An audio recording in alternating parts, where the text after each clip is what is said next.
at tilbage i 80'erne, så synes ham og min mor, at de havde ligesom fået de børn, de skulle have. Og så derfor så gik min mor op til lægen og spurgte, om hun kunne blive steriliseret. Og han sagde, at det synes hun var en god idé, men der var bare lige et problem. Og det var mig. Jeg var det problem. Og nu står jeg her, og det er faktisk min sidste dag i 30'erne i dag.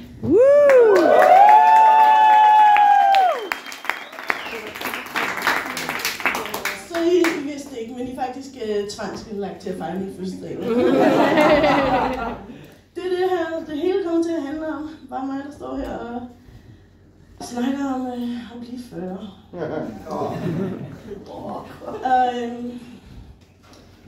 Ja. Ej, men altså, man kan jo sige, at jeg kom godt hertil, imod alle odds. Jeg tænker, at efter den her historie, så I tænker, at jeg er lidt nervøs, at jeg ikke har tænkt det, men jeg har tænkt det. Min mor har helt klart overvejet abort.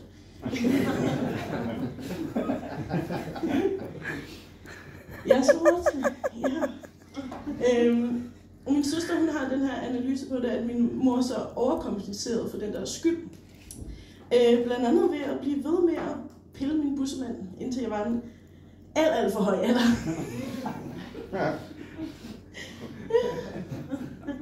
Det er sådan, at hun var nødt til at indfange mig og sådan, lægge mig en headlock og sådan noget.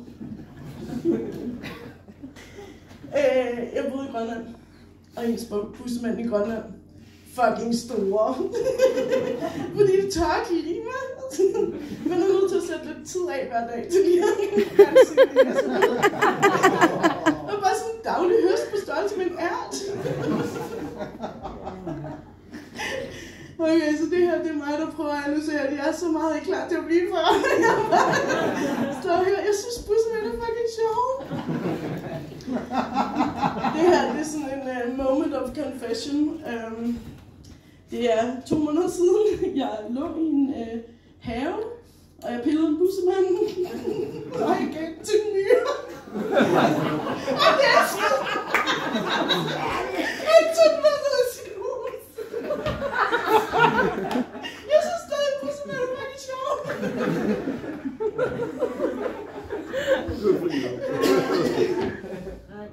Yes. Det var den tid, jeg havde sagt til, at jeg var barnlig. Så skal vi... Jeg føler mig bare så underkvalificeret, så jeg snakkede med nogle forskellige folk i dag om sådan det der med forskellen mellem at være i 30'erne og være i 40. Og blive 40 og så videre. Jeg snakkede med min kontorchef, som sagde, 30'erne, det er der, hvor man lærer at hvile i sig selv. Og så var jeg sådan, okay, godt, den har jeg ledet, ikke? Hvis jeg hviler mere i mig selv, så tjekker jeg min puls, ikke? Okay, den har jeg tjekket på. Men jeg spurgte også nogle lidt klogere folk. Jeg spurgte Joan og Milo. Og Joan forsikrer mig om, det bliver kun bedre herfra. Så yes. Og Milo sagde, at 30'erne, der finder man noget af, hvem man er. Og 40'erne, der bliver man sikker på det. Ja, det er også meget godt. Ja. Så du ved ikke, altså jeg synes, jeg er sikker på, hvem jeg er. Men samtidig synes jeg, hvem jeg er, skifter sådan hver 30 dag. Men du er sikker på det? Ja, okay, så jeg har jo hørt den her fra alle de her dage. Om 40'erne er de nye 30'ere. Og det var sådan, nej, du er bare mere okay med at blive ældre, end du havde forestillet dig, du vil være. Er det ikke rigtigt?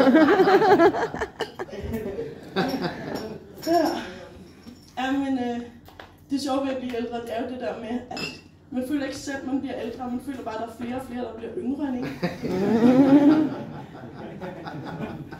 Nej, men jeg vil sige en sidste ting, og det er faktisk, det er en ting, jeg har haft lyst til at sige til alle dem, der sådan er kommet op til mig og spurgt sådan, men du er okay med at blive 40, og du har ikke krise over det. Jeg har hørt det der, man har krise.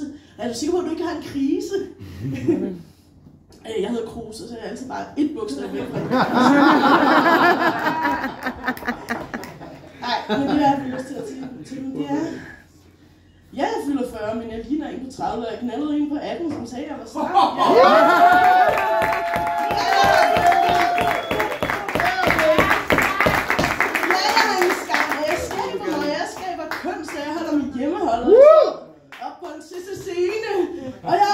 barrikaderne, og jeg er med i paraderne, og jeg parader min krop skamløst omkring, mens jeg skaber glæde og håb på min vej.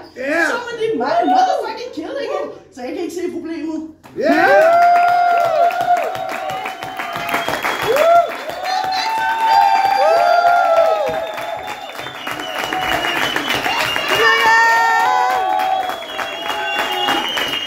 Fødselsdagsbarnet Mathilde Kruse! Hold da kæft med dig! Det tager mit arbejde. En efter en, så tager det mit arbejde, altså. Det må de fandme gerne, hvor er det bare dejligt.